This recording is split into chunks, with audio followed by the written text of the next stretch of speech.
ہمارے لیے اللہ ہی کافی ہے اور وہ بہترین کارساز ہے۔ پی ٹی آئی رہنما شہباز گل کا پہلا ٹویٹ۔ تحریک انصاف کے رہنما شہباز گل کی درخواست ضمانت بعد از گرفتاری منظور کر لی گئی۔ اسلام آباد اور ہائی کورٹ کے چیف جسٹس اطہر منہ اللہ نے ضمانت منظور کی۔ شہباز گل ضمانت ملتے ہی ٹویٹر پر فعال ہو گئے۔ شہباز گل کی جانب سے پہلا ٹویٹ سامنے آیا ہے جس میں انہوں نے حسبنا اللہ و نعم الوکیل لکھا ہے، جس کا مفہوم ہے کہ ہمارے لیے اللہ ہی کافی ہے اور وہ بہترین کارساز ہے۔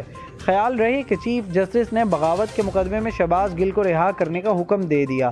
عدالت نے فریقین کی دلائل کے بعد احکامات جاری کیے۔ عدالت نے شہباز گل کو 5 لاکھ کے مچلقے جمع کرانے کا حکم دے دیا۔ اسلام آباد ہائی کورٹ میں بغاوت مقدمے میں شہباز گل کی ضمانت کی درخواست پر سماعت ہوئی۔ ملزم کے وکیل سلمان صفدر نے دلائل میں کہا کہ شہباز گل کی درخواست ضمانت ایڈیشنل سیشن جج نے مسترد کی تھی۔ مقدمہ میں 14 دفعات لگائی گئی ہیں، تفتیش مکمل ہو چکی ہے، برآمدگی اور کوئی نہیں کرنی۔ انہوں نے دلائل دیے ہیں کہ ایک تقریر پر شہباز گل کے خلاف مقدمہ درج کیا گیا ہے۔ شہباز گل کیس خارج کرنے کی درخواست بھی زیر التوا ہے۔ شہباز گل پی ٹی آئی حکومت میں معاون خصوصی تھے۔ شہباز گل کو حکومت ختم ہونے کے بعد عمران خان کا چیف آف سٹاف بنا دیا گیا۔ شہباز گل حکومت پر بہت تنقید کرتے ہیں۔ دلائل پر چیف جسٹس اطہر منہ اللہ نے شہباز گل کے وکیل کو سیاسی بات کرنے سے روک دیا۔ کہا آپ قانونی نکات پر دلائل دیں۔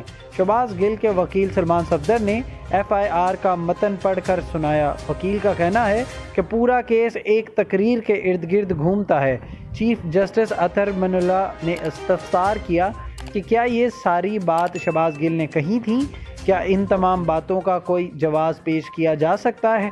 انہوں نے ریمارکس دیے کہ کیا سیاسی جماعت کے ایک ترجمان کے ان الفاظ کا کوئی جواز پیش کیا جا سکتا ہے؟ کیا سیاسی جماعتوں کو آرمڈ فورسز کو سیاست میں دھکیلنا چاہیے؟ تقریر نہیں ہے۔ وکیل نے دلائل دیتے ہوئے کہا کہ شہباز گل کی گفتگو کا کچھ حصہ نکال کر سیاق و سباق سے الگ کر دیا گیا۔ پلیز ہمارے چینل کو لائک اور سبسکرائب کیجیے گا اور بیل آئیکن پر کلک کریں تاکہ مزید معلومات کا سلسلہ آپ تک جاری رہے۔